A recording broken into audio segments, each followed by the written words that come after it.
नमस्कार बुलंद भारत देख रहे हैं आप। आज भारत जोड़ो यात्रा का 114वां दिन है और अभी मॉर्निंग हॉल्ट 10:30 बजे हुआ है। राहुल गांधी जी और दूसरे भारत यात्री विश्राम के लिए, जो मॉर्निंग हॉल्ट होती है उसमें ब्रेकफास्ट और विश्राम के लिए जाते हैं, वो अंदर चले गए हैं। और बाहर जो भी काफिला है राहुल गांधी के साथ चलने वाले दूसरे भारत यात्रियों का और काफ़ी सुरक्षा बलों के साथ साथ दूसरे लोकल्स यहाँ पर जितने भी उस यात्रा से जुड़े हुए हैं, उनमें एक भारत यात्री हैं जो अपने जज्बे के सहारे इस भारत यात्रा में एक चमक सारी यात्रा के ऊपर लाए हुए हैं। उनसे हम मिलवाते हैं। आप देख सकते हैं, पहले मैं ये परिदृश्य आपको दिखाना चाहूँगा। 114वां दिन भारत जोड़ो यात्रा का मॉर्निंग ब्रेक, और अपनी रिक्शा से आप देख सकते हैं ये चल फिर नहीं सकते, पैरों से ये विकलांग है, और अपनी रिक्शा लिए इस देश में नफ़रत को तोड़ने के लिए, भारत को जोड़ने के लिए इस रिक्शा से ही राहुल गांधी के साथ साथ चल रहे हैं। इनके बारे में जानेंगे हम, कहाँ से ये चल रहे हैं और क्या जज्बा है जो इतनी कड़ाके की ठंड में ये राहुल गांधी के भारत जोड़ो अभियान के साथ लगातार चल रहे हैं। आप देख सकते हैं, मैं थोड़ा पास जाकर इनको दिखा देता हूँ कि चलने फिरने में बिल्कुल अक्षम है और भारत जोड़ो यात्रा की कैप इन्होंने लगाई हुई है, पर इनका जज्बा क्या है, क्या चीज़ इन्होंने इस देश में देखी जिसके चलते राहुल गांधी के साथ भारत जोड़ो यात्रा में जुड़े, हम जानने की कोशिश करेंगे। महज इनके राहुल गांधी के साथ चलना एक राजनीतिक हिस्सेदारी है या फिर इनके खुद का देश को जोड़ने का अंदर का जज्बा है। नमस्कार जी। नमस्कार। क्या नाम है आपका, एक बार बताइए। मैं जयपुर जिले की दूदू विधानसभा क्षेत्र से रामनारायण हूँ। अच्छा जी। और जो ये प्यार की, सद्भावना की और नफरत छोड़ो जो यात्रा है, इसके अभिन्न अंग में भी बना हूँ। 2 साल से मैं इसमें लगातार चल रहा हूँ। आज आपके यहाँ कुरुक्षेत्र तक पहुँचा हूँ। अच्छा जी। तो मेरा तो यही कहना है, ये सच्चाई भी है, आज लोकतंत्र कमज़ोर हुआ है, संविधान खतरे में है। अच्छा जी।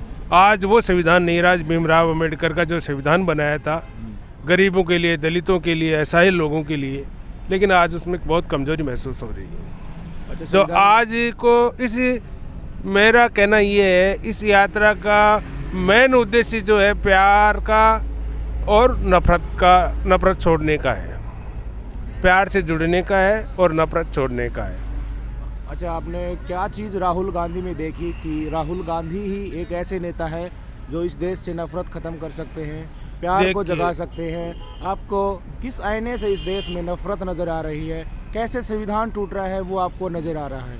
देखिए, आज जो राहुल गांधी जी एक तपस्या कर रहे हैं, कन्याकुमारी से जम्मू कश्मीर तक जाना, ये बहुत बिरले लोगों में से कोई करता है।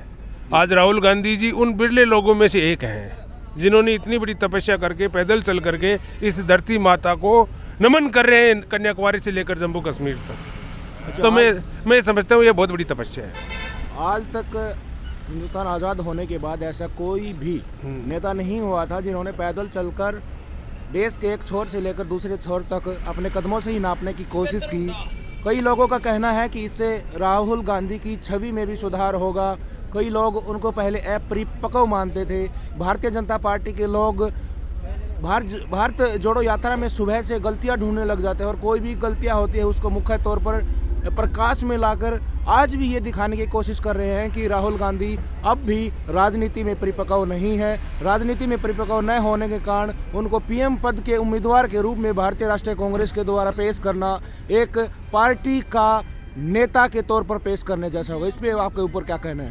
देखिए, ये भारतीय जनता पार्टी की सोच है, इस पर मैं कोई कमेंट करना नहीं चाहता हूँ। राहुल गांधी जी वो देश का नेता है जिसमें सच्चाई बोलने की मादा है। राहुल गांधी जी तपस्या करने की मादा है। राहुल गांधी जी उस परिवार से है जो त्याग, बलिदान और कुर्बानी का परिवार रहा है।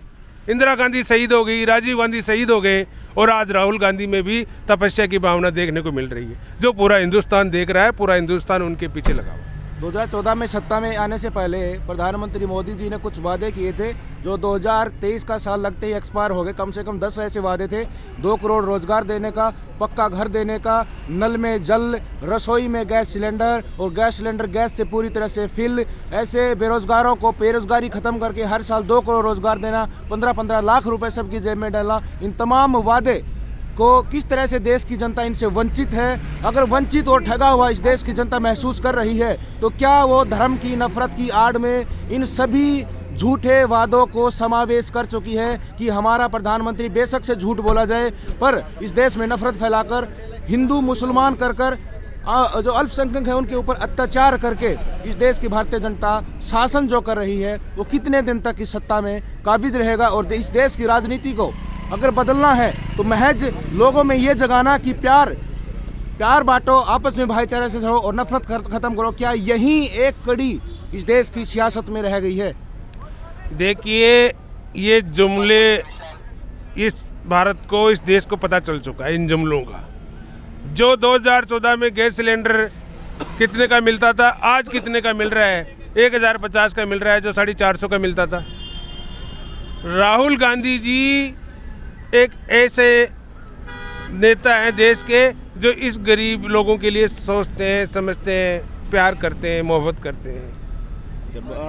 अभी आप भारत जोड़ो यात्रा में कितने दिन हो गए अभी आपको लगा? मेरे को, मैं 2 साल से लगातार चल रहा हूँ। आज ये कुरुक्षेत्र तक आपके यहाँ तक पहुँच चुका हूँ, इसी यात्रा से चल रहा हूँ। और मेरा जज्बा, जोश, जुनून अभी तक बरकरार है और मैं जम्मू कश्मीर तक पहुँचूंगा। अच्छा, श्रीनगर तक आप बिल्कुल राहुल गांधी जहां पर यात्रा को खत्म करेंगे वहां तक पहुंचेंगे? जी बिल्कुल। यात्रा के दौरान राहुल गांधी से कभी मुलाकात हुई आपकी? मुलाकात, उनकी जो सुरक्षा है वो देखना पड़ता है, लेकिन फिर भी हमारी हाई हेलो हो गई। अच्छा, आप काफिले के पीछे पीछे जो वाहन चलते हैं वहाँ नहीं, हम आगे चलते हैं। आगे चलते हो? जी। अच्छा, चलिए, पहले मैं आपको हम आगे एक बार दिखाना भी चाहूँगा कि कैसे पैरों से चलने में अक्षम होने के बावजूद भारतीय यात्री अपने हाथों से इस रिक्शा को ढेलते हुए राजस्थान से लगातार इस यात्रा में ये चल रहे हैं। और इनके जज्बे को डेफिनेटली सलाम करना चाहिए, क्योंकि हम सब लोग हैं, आराम से चल फिर रहे हैं, फिट हैं,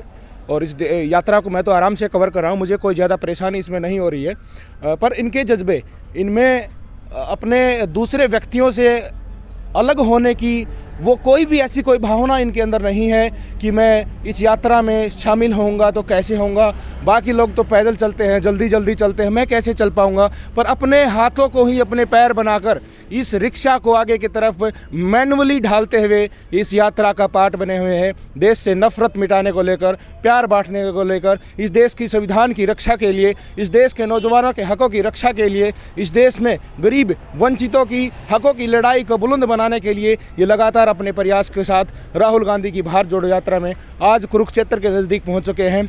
आज साथियों 8 जनवरी है, 114वां दिन भारत जोड़ो यात्रा का है। सुबह 10:30 बजे की ये तस्वीर है। राहुल गांधी और दूसरे भारतीय यात्री अंदर विश्राम कर रहे हैं, ब्रेकफास्ट कर रहे हैं। हमें रोड पर ही भारत जोड़ो यात्रियों का जो काफिला है उसमें इनके साथ मुलाकात हुई थी। इनकी क्लोज तस्वीर एक बार मैं आपको फिर से दिखा देता हूँ। इनके जज्बे को आज के दिन इस देश के नागरिकों को सलाम करना चाहिए, जो सोचते हैं कि इस देश का संविधान खतरे में है। उनके लिए यह एक एग्जाम्पल है, ये उदाहरण है। एक जज्बे, एक लूज होकर हम एक लूज पॉइंट पर आ जाते हैं और सोचते हैं इससे आगे कुछ नहीं हो सकता, उनके लिए ये व्यक्ति मिसाल है। नमस्कार, बुलंद भारत।